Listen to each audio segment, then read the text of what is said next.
A very good day to all of you. In this lesson, we are going to look into how to write an email.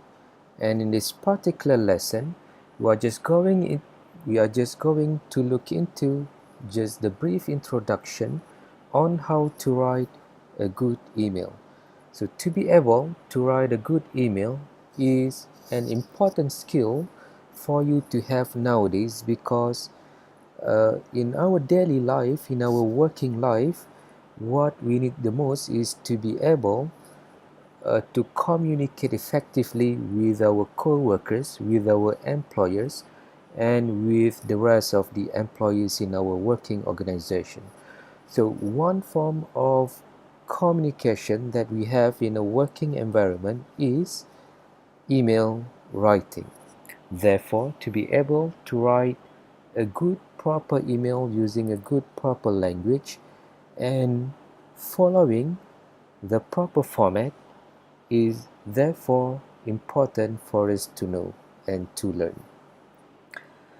So there are two types of email. One is formal, one is informal. So what is the difference between a formal email and an informal email?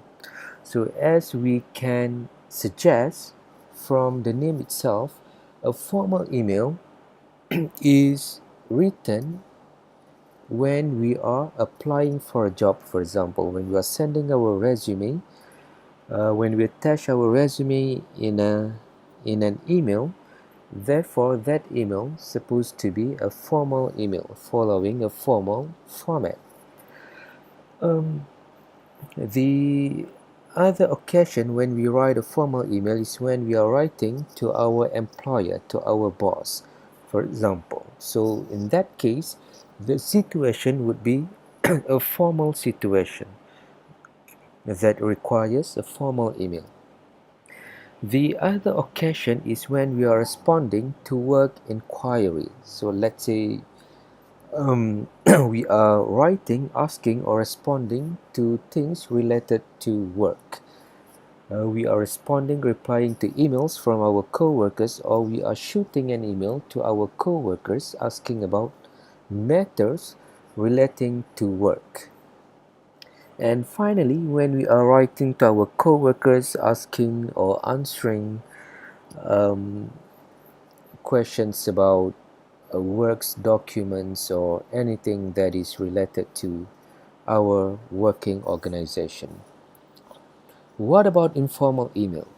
So whenever we are writing an informal email, it is normally when we are writing to our friends, asking about their well-being, asking about vacations, or discussing about vacations, for example, visits, shooting an email asking about their conditions. So the same goes to when we are writing an email to our family. So in the past, we wrote letters. So we had formal and informal types of letters. So nowadays, when we are turning into technology, so we have similarly formal and informal email.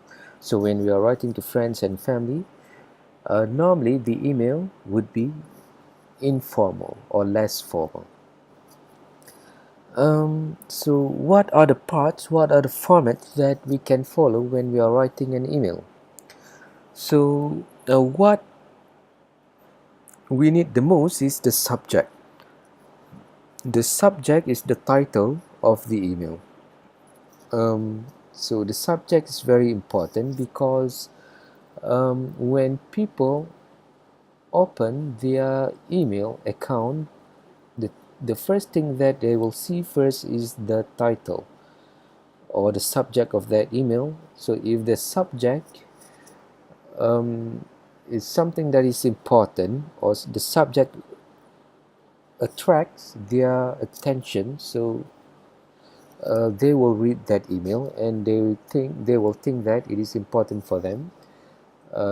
It is an email that for them to pay attention to, and then for them to reply. Subject is very important because it will give the first impression, the first idea of what that email is all about. Imagine one person receives more than 20 emails in a day, so they will scan important emails to be read. So that is why subject is very important.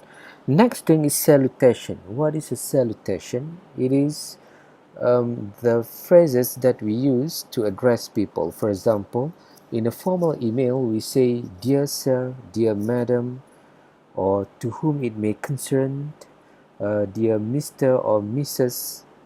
John, for example, or dear Dr. Smith. So those are salutations. The one that was mentioned just now are meant to be for formal email. In case that email is informal, so we can just simply say hi Dennis, hello Claire, or dear mom, dear dad. So that's it. That is salutation. And then the other thing that we need to have is reference to previous contact. For example, the first sentence in that email after the salutation, we say, "It was very good to meet you last week," referring to our meeting yesterday. So those are reference to previous contact. That is so that the receiver of our email will remember, will have the idea of what that email is all about, referring to what occasion or what previous contact that you had with the receiver of that email. So reference to previous contact normally should be in the first sentence of that of the content of that email after salutation. So we'll look at one example shortly. And then the other thing that we need to have is reasons for writing. So of course we need to state the reasons that we are writing that email. So the reason I'm writing this email is because I would like to inform you this or that. So that is that could be the reason of writing. Action point is when you are requiring the person to do something. For example, in that email you write, "Could you let me know which date are you good for next week? Could you let me know when is it possible for us to have a meeting next week?" So that would be action point. Or please don't hesitate to call me if you have any information or if you have any inquiries. So that could be action point.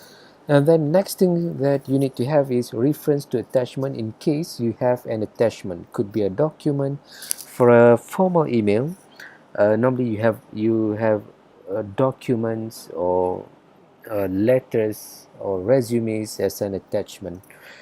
For informal email, perhaps some photos or anything that you are sending to your friends or family members. And then the closing, "I look forward to hearing from you," or "I look forward to meeting you soon." So that could be the sentences that you can use for closing.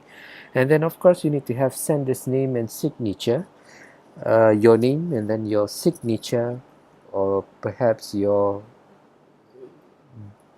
designation, such as student of this or that university, or president of tennis club, Rochester College, or a manager of this or that company.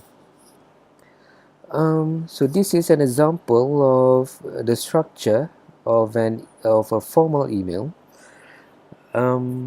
Yeah, so what we have here is the address, the subject, the from and to, the recipient, the subject, meeting to discuss Brazil strategy. So this is one example of subject, and then the date of the email being sent. This is the salutation, "Dear K."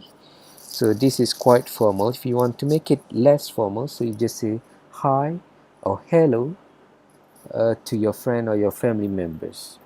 "It was very good to meet you last week." So that is the reference to previous contact. Here we have, "Would it be possible to have another meeting to discuss the next stage?" So that would be the reason you are writing that email. Or you can also use other sentences such as, "The reason I am writing this email, the purpose of me writing this email is because this or that." And then you have the action point. If you like that person to do anything, things that you expect to be done in the future, could you let me know which dates are you good for next week's meeting, or would you let me know when can we meet again next week?